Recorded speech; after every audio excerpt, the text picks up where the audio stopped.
Good morning mga Mima Bells! Maaga kaming natapos nag-deliver ni Daddy kaya magluluto ako ngayon. Alam niyo bang lulutuin ko ay... Oh God, ang lalaki. Tcharam! Wow! The Adidas or paa ng manok. Nung nakaraan pa ako nag-crave ng ganito kasi kapapanood ko nung, alam niyo yung pini-pressure cooker. Pero ngayon hindi ko siya i-pressure cooker kasi wala akong pressure cooker. Anyway, linisan ko muna to.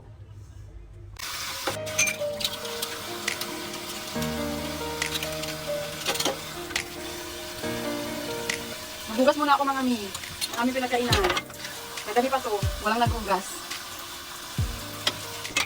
Okay lang naman. Ito muna natin kasi hindi pa siya talaga malinis. So first, magkakatla ako ng mga kuko nito. Sabang nagpapainit ng tubig sa dali para pagtanggal ng balat. Tapos mamaya didinisin natin mabuti yan. Kasi hindi siya malinis. Tagal ko lang din nakakain ng ganito. Sobrang sugal na talaga. Sana masarap to. Ibabad muna natin siya sa mainit na tubig mga mi para humiwala yung kanyang skin. Ha? Yung basat yung balat niya para madaling balatan. Pero makakalimutan yun. Papahinga muna ako. Kasi nakapaglinis naman na si Daddy. So habang wala pa, magkikipaglaro muna ako sa aking mga chikiting. Kidlat! Kidlat! Rain rain! Shine shine! Shine shine! Kidlat! Kidlat! Kidlat! Kidlat! Here oh, this one oh. Oh, nakaupo na naman siya.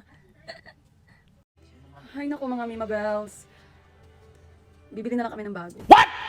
Kasi binabad ko sa mainit na tubig. So kapag tinatanggal ko yung skin niya, sumasama na yung laman. Buto na lang natitira. Kaya bibili na lang kami ng bago, yung malinis na. My God, hula-hula ko. Ano. Tapon na lang namin mga sayang, ang dami pa naman. Alam ko makakapagmukbang ako ngayon ng chicken feet. Sana meron sa Ambassador. Ginagawa mo! Punta kami na Ambassador, baka kasi matapos na lang yung cravings ko ng hindi pa maluluto yun. Naghiwalay, ba't ganun? Parang iba mawag ng tubig, so dapat para buhusan lang yata. Mali, birelong. Nagulan ako ng gana, kasi akala ko madali na lang. Diyos ko, gusto ko pa naman matulog sana. Ba't ganun? Nagyayabang pa ako kanina na maalam ako sa'yo. Sabi ko pa, kung bahala, marunong ako. Dinilkatiran ko lang, tapos binabad sa mainit na tubig. Pagtanggal ko ng balat, sumama ang laman.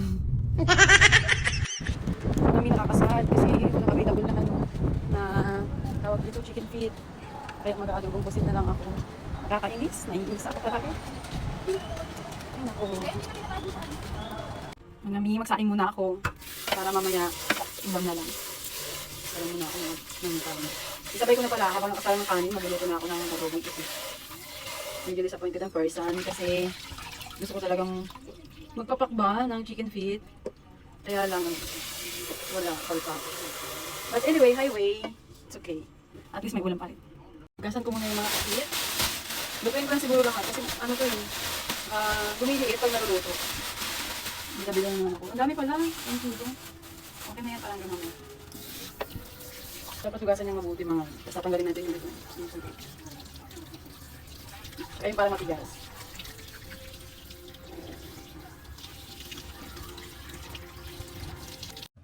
Mga mi, pag ako nagluluto ng adobong pusit, binababad ko muna siya sa soy at saka tapos sa pepper. Kasi ang pusit is, ang alam ko lang, madali lang siyang maluto. So para hindi siya sobrang tagal sa apoy. Mamaya, pag igisa siya, may timpla na siya ng konti. So binababad ko muna siya sa soy. Tapos, wait lang, tingnan nyo. So ito siya mga mi. Ibabad ko muna siya sa soy.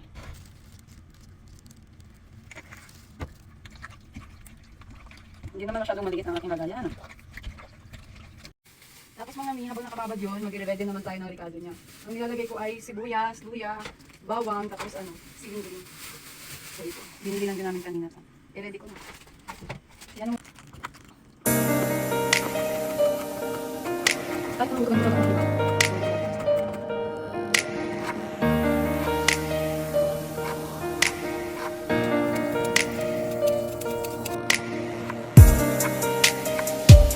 Mag-start na ako mag-gisa mga. Igigisa ko lang siya.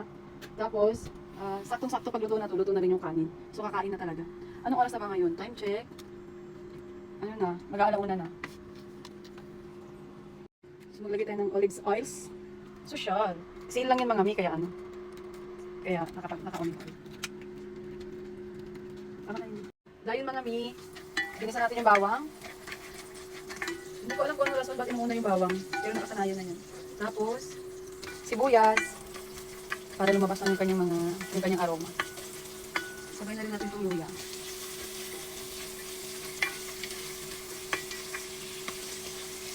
Feeling hindi talaga ako marunong magluto ha.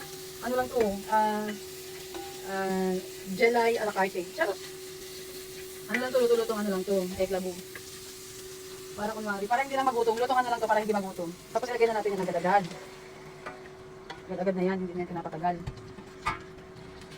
Tapos mga mi, ang nilalagay ko dyan is oyster. Nilalagyan ko na siya agad ng oyster sauce. Sakto lang. Tapos diba, si daddy hindi nag-refill ng suka sa lagayan. Kaya ngayon bubuksan ka natin.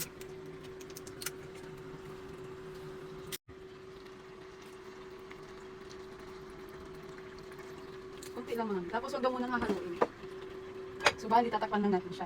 Tapos, hinaan ko lang yung apoy ng 1.6. Kanina is 1.8 yun. Lagyan na nga rin natin ito. Mga mi, ayan na yung aking adobong pusit. Tapos nag-slice din ako ng mango. Nilagyan ko siya ng alamang.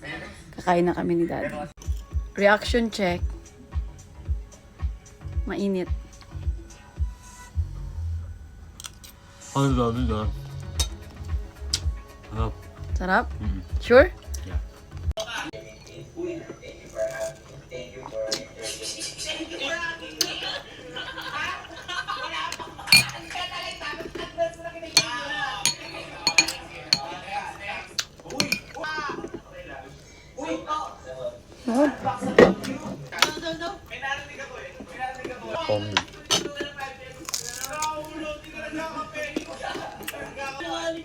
Pumunta pa ako sa Biglan para makita ng coffee, gano'n.